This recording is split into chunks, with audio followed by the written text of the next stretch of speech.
जी नमस्कार जी। अपना अब जो एक्सरसाइज अपने बात कर रहे हैं वो की है 12th क्लास की 1.2 एक्सरसाइज की बात कर रहे हैं। अभी तक अपनों ने बेसिक किया लास्ट वीडियो में। अब बेसिक को आगे बढ़ाते हुए पहले क्वेश्चन पे बात करता हूँ। अब एक बात और बता दूं कि अपने मैथमेटिकली करने का तरीका एक अलग रहेगा। एक तो बताने का तरीका जो था सभी की एक एक इमेज है, मान लो कि ऐसे मैंने बताया था कि 1 1 होने की कंडीशन ऐसी होती है, सभी की एक एक इमेज। पर मान लो कि ये सेट ही बहुत बड़ा है, रियल नंबर वाला सेट है, तो सभी की इमेज चेक कर सकते हैं क्या? यहाँ नहीं सर, नहीं कर पाएंगे ना। तो इसको मैथमेटिकली करने का तरीका क्या रहता है उस पे बात करते हैं हमने। तो उसके लिए अपने को क्या करना है, उसके लिए अपने को जैसे फंक्शन डिफाइंड दे रखा है,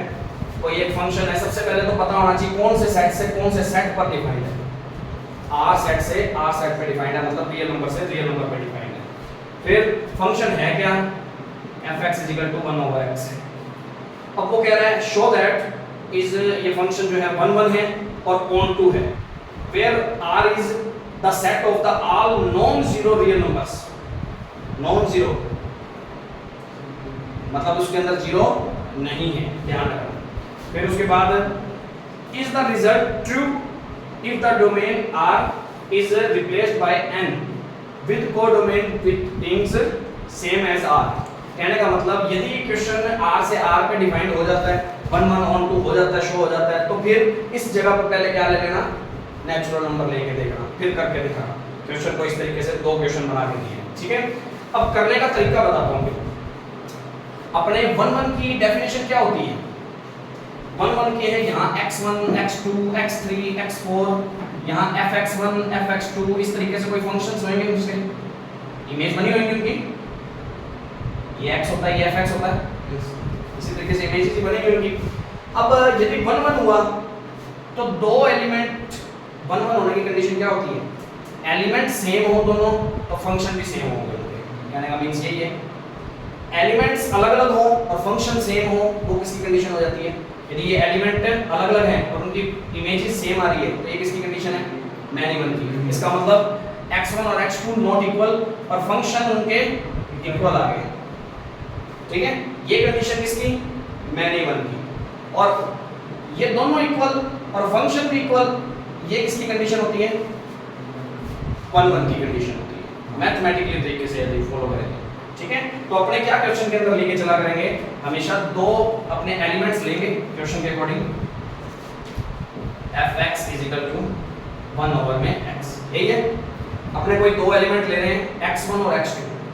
बिलोंग्स टू किस में, अपने डोमेन में से, हमेशा डोमेन में से ही लेना, ठीक है। अब बात करते हैं, ये तो अपनों ने कोई एलिमेंट्स लिए और लेट क्या करना है, fx1 = fx2, ये हम लेके चला करेंगे। fx1 = fx2 हम लेके चलेंगे, फंक्शन की इमेजेस बराबर लेके चलेंगे, और लास्ट में यदि रिजल्ट ये आ जाए, ये आ गया, ओनली ये आ रहा है, इसके अलावा कोई और भी आ रहा है तो वो मैनी वन। यदि ओनली वन यही कंडीशन बन रही है इसको सॉल्व करते हुए, तब वो 1 1 होगी कंडीशन, हमेशा ध्यान रखना, क्योंकि फंक्शन इक्वल, इमेजेस भी क्या था, एलिमेंट्स इक्वल तो फंक्शन भी इक्वल, तो ये 1 1 की कंडीशन होगी। इसके अदर कंडीशन भी बन रही है, यदि मान लो कि आंसर x1 का आंसर x2 आ रहा है और x1 का आंसर कोई और भी आ गया, तो वो कंडीशन किसकी होगी, मैनी वन की होगी उस टाइम पे। पर चेक करते हैं आ रहा है कि नहीं आ रहा। फंक्शन डिफाइन करता हूं मैं, फंक्शन के अकॉर्डिंग वैल्यू होती है, तो प्रॉब्लम नहीं। तो इसको मैं क्या लिख सकता हूं, क्या इसके अलावा कोई और कंडीशन आ सकती है, नो सर, नहीं आ रही ना। इसका मतलब ये कौन सी कंडीशन पे है, 1 1 कंडीशन। बात समझ आ गई। तो द फंक्शन इज 1, ठीक है, फंक्शन 1 1 हो गया। अब ऑन 2 की भी चेक करना है, ऑन 2 के लिए क्या कंडीशन होती है, ऑन 2 के लिए ये 1 1 की कंडीशन थी, ठीक है। अब मैं बात करता हूं ऑन 2 के लिए। ऑन 2 के लिए मैंने क्या कहा, इनवर्स पहले चेक करना जरूरी है। इनवर्स चेक करने का मतलब क्या होता है, जो फंक्शन तुम्हें दिए है ना, हमेशा एक दिमाग में फीड करके चलो। ऑन 2 के लिए ना एक सिंपल प्रोसेस है कि इसको y लेट कर लेना, ठीक है, और यहां से किसकी वैल्यू निकाल लेना, x की वैल्यू निकाल लेना, कितनी आ रही। अब ये जो x है ना, ये हमारा f इनवर्स क्या है, x है, तो f इनवर्स y है, तो ये fx है, उसको अपने y लेट किया, तो ये इधर आके f इनवर्स क्या बनाएगा, x की वैल्यू f इनवर्स y बनेगी। अब इसको इस फंक्शन को ये y के फॉर्म में फंक्शन है हमारा f इनवर्स y का वैल्यू कितनी आ गई, ये आ गई कहने का भी, ठीक है। अब इसी फंक्शन को किस में कन्वर्ट करके देखें,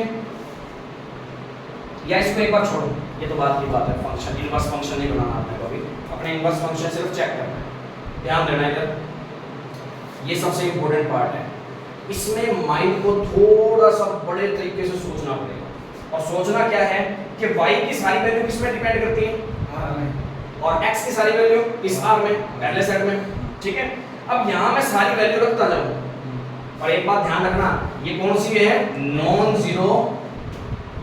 रियल नंबर्स हैं, ये ध्यान रखना दोनों इस टाइम,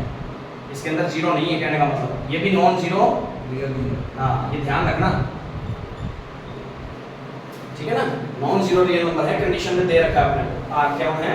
अब यहाँ y की वैल्यू रख के देखो, माइंड में सोचो ऐसा कोई, यहाँ से y की वैल्यू मैं सारी रख के देखता हूँ, 1 by 1 रखनी पॉसिबल तो नहीं है, पर सोच के देखो कोई ऐसा अपवाद है कि y की वैल्यू मैंने रखी और आंसर इस r में नहीं आ रहा, एक जीरो था कि जीरो यहाँ रख देते तो 1/0 इनफाइनाइट होता है, इनफाइनाइट कभी किसी टर्म में नहीं आता होता, ठीक है, वहाँ फंक्शन डिफाइन नहीं होता उस टाइम पे। अब यहाँ जीरो तो रख ही नहीं सकते, उसने पहले कह दिया लेनी नहीं जीरो, ना इस सेट में ना इस सेट में जीरो, कुछ रख लो, यहाँ मैं 2 रखता हूँ तो 1/2, और 1/2 x की वैल्यू है, x की वैल्यू 1/2 पॉसिबल है ना इसमें, मतलब यहाँ के जो भी मैं वैल्यू रखता जा रहा हूँ, यहाँ पे आंसर निकल रहे हैं ना सभी, तो अपना ऑन टू की कंडीशन क्या होती है कि इधर की इस साइड वालों की सभी की इमेज किसमें होनी चाहिए, पहले सेट में होनी चाहिए। ऐसा कोई और अपवाद मिल रहा है तो बता दो, कोई ऐसा केस मिल रहा हो कि जो फॉलो ना कर रहा हो, y की ऐसी कोई वैल्यू ढूंढ लो कोई दिमाग में, तो y की ऐसी वैल्यू सर ये रखो और आंसर इसमें नहीं आएगा, सभी का आएगा, अपने जानते हैं ना। तो जब अपने ने माइंड लगा लिया कि जानते हैं, तो लास्ट में लाइन सीधी लिखनी है फंक्शन इज डन, या फंक्शन ऐसे नहीं लिखना तो ऐसे हिंदी में लाइन, हिंदी के अकॉर्डिंग लाइन लिखना चाहो तो ऐसे लिख सकते हो, क्या कि each वैल्यू ऑफ y, आगे नहीं होगा, बस इतना ही काम है क्वेश्चन के अंदर, इतना ही काम रहेगा कि y की हर एक वैल्यू के लिए कौन पॉसिबल है, x इज पॉसिबल इन कौन से सेट, R सेट है, y की प्रत्येक वैल्यू जितनी भी वैल्यू थी y की, y बिलोंग्स टू R, तो उसके लिए, ठीक है, या ऐसे लिखना चाहो तो for y belongs to R is belongs, x belongs to R, कौन से, इस पार्ट से,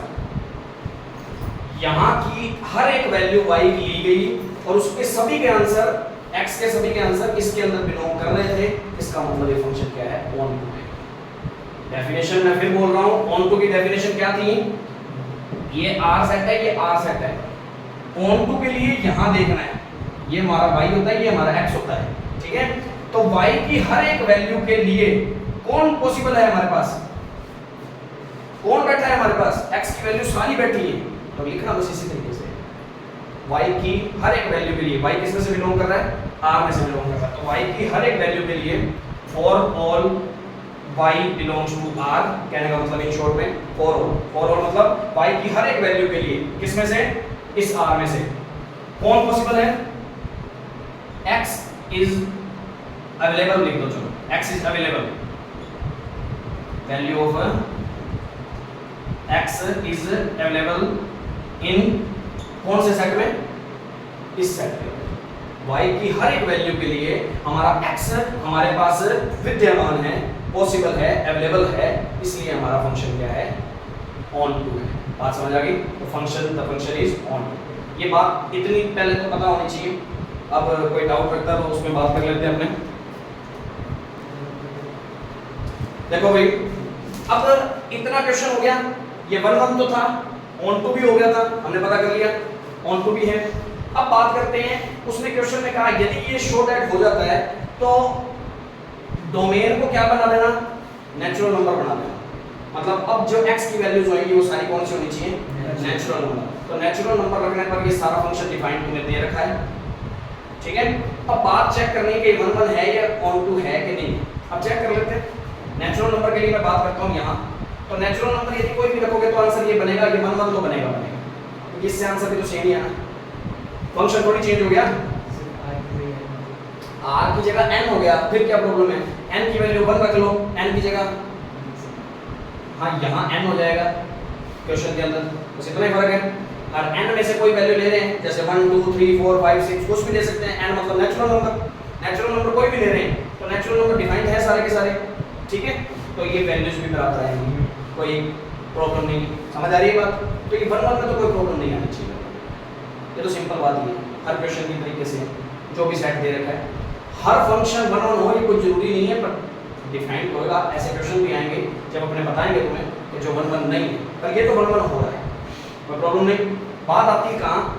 ऑन टू पे, अब बात करते हैं ऑन टू पे, ऑन टू के लिए यही बात है सारी, फंक्शन ऐसे निकालना पड़ेगा वापस, कोई प्रॉब्लम नहीं। अब बात करते हैं यहाँ से, अब सुनता हूँ मैं तुम्हारी बात, अब तुम्हें बात सारी समझ आ जाएगी,